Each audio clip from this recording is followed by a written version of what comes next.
Camille and the Sunflowers, a story about Vincent van Gogh by Lawrence Anholt. Where Camille lived, the sunflowers grew so high they looked like real suns, a whole field of burning yellow suns. Every day after school, Camille ran through the sunflowers to meet his father, who was a postman. Together, they would lift down the heavy sacks of mail.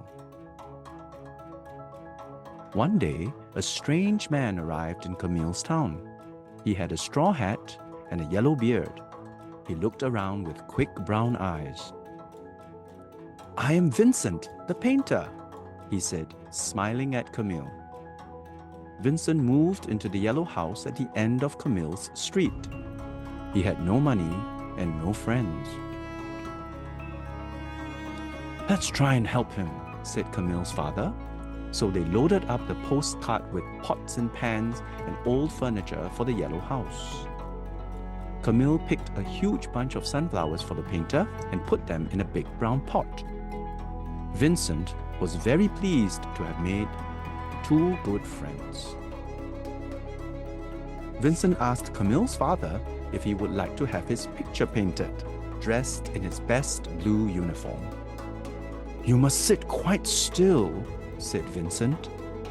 Camille watched everything. He loved the bright colors Vincent used and the strong smell of paint. He saw the face of his father appear like magic on the canvas. The picture was strange, but very beautiful.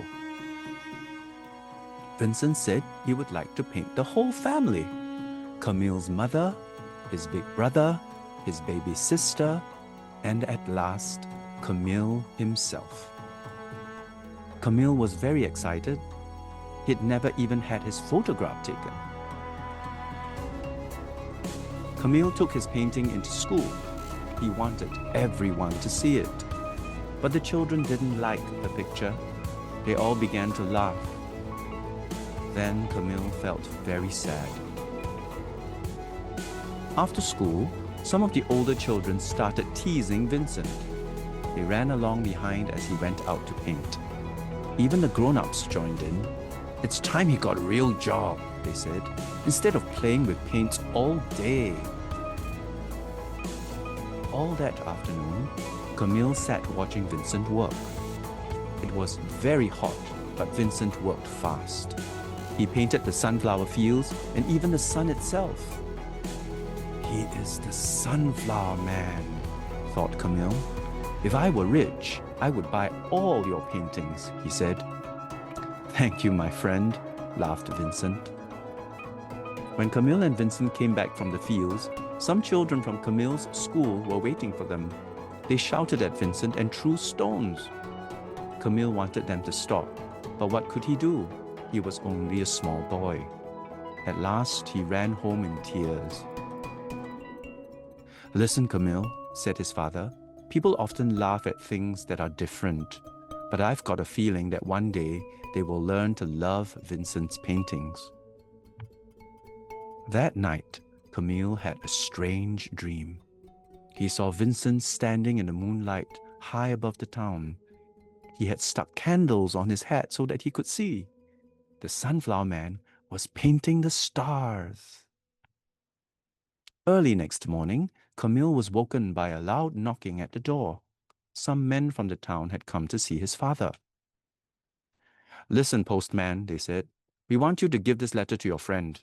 It says he must pack up his paints and leave our town." Camille slipped through the back door and ran down the street to the yellow house. It seemed very quiet inside. Then Camille saw the sunflowers he had picked for Vincent. They had all dried up and died. Camille felt sadder than ever. He found Vincent upstairs packing his bags. Vincent looked very tired, but he smiled at Camille. "Don't be sad," he said. "It's time for me to paint somewhere else now.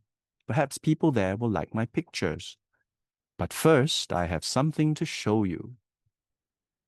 Vincent lifted down a big picture. There were Camille's sunflowers, bigger and brighter than ever. Camille looked at the painting. Then he smiled too. "Goodbye, sunflower man," he whispered, and ran out of the yellow house into the sunshine.